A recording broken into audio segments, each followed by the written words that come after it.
everyone, and welcome back to Wordify English, where learning English is simple, clear, and practical. My name is Rosie. Hello, Rosie. Hello, everyone. I'm Adam, and I'm very happy to be here with you today. We're happy to have you here, Adam. How are you feeling today? I'm feeling good. It's been a busy day, but I'm relaxed now. How about you? I'm doing well too. I feel calm, and I'm excited about today's topic. Yes, today's topic is something very important for English learners. That's right. Today we're going to talk about how we learn English in daily life. Not in books, not in exams, but in real situations.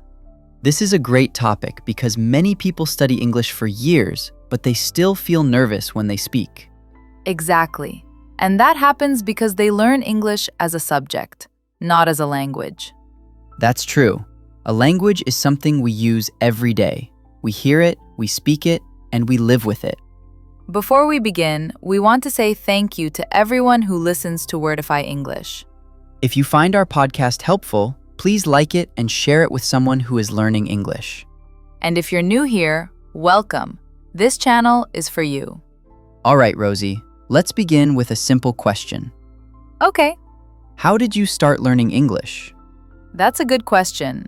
Like many people, I started learning English in school. Same here. English was a subject for me, not a language. Yes, we learned grammar rules, writing, and answers for exams. But we didn't learn how to speak naturally. Exactly. We were afraid of making mistakes. And that fear stays for a long time. So the first problem is fear. Fear of wrong grammar. Fear of wrong pronunciation.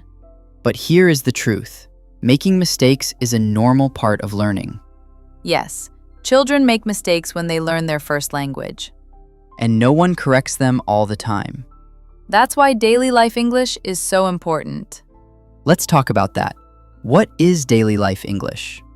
Daily life English means the English we use in small, simple situations. For example, talking to a friend, Or ordering food. or talking about your day. Exactly. Not big words. Not difficult sentences. Simple English is powerful English. Many learners think good English means difficult English, but good English actually means clear English. That's a very important point. Let me ask you something, Rosie.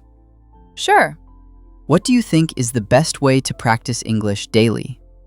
I think the best way is to use English in your normal life. Can you give an example? Yes, for example, when you wake up in the morning, talk to yourself in English. That sounds simple, but very effective. You can say things like, I need to get up, or today is going to be a busy day. I do that sometimes, especially when I'm alone. That's perfect. You don't need a partner all the time. Another good habit is thinking in English. Yes, thinking in English changes everything. When you stop translating, you start speaking naturally. Exactly. Translation slows you down. Many learners say, I know English, but I can't speak. That usually means they know rules, not usage. For example, simple patterns like, I usually, or I'm trying to. These patterns are used every day. Another mistake learners make is waiting to be perfect. Yes, they wait for confidence, but confidence comes after practice. You don't practice because you're confident. You become confident because you practice. That's very true. Let's talk about listening. Listening is very important. You can listen to podcasts, videos, or simple conversations. Like this one. Exactly. Repetition helps a lot. Listening again and again trains your brain, and slowly, sentences become familiar. Then speaking becomes easier. One more thing I want to talk about is comparison. Yes, comparing yourself with others is dangerous. Everyone learns at a different speed. Your only competition is your past self. That's a healthy way to learn. So if you spoke one sentence yesterday, try 2 sentences today. Small progress is still progress. Absolutely. Before we end, let's give our listeners one simple task. Good idea. Today, speak English for 5 minutes. It can be with yourself, with a friend, or even with your phone. Don't worry about mistakes. Just focus on expressing your thoughts. That's how real English learning happens. All right, that brings us to the end of today's episode. Thank you so much for listening to Wordify English. We hope this conversation helped you feel more confident.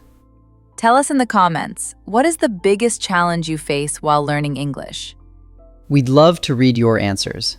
See you in the next episode. Bye, everyone.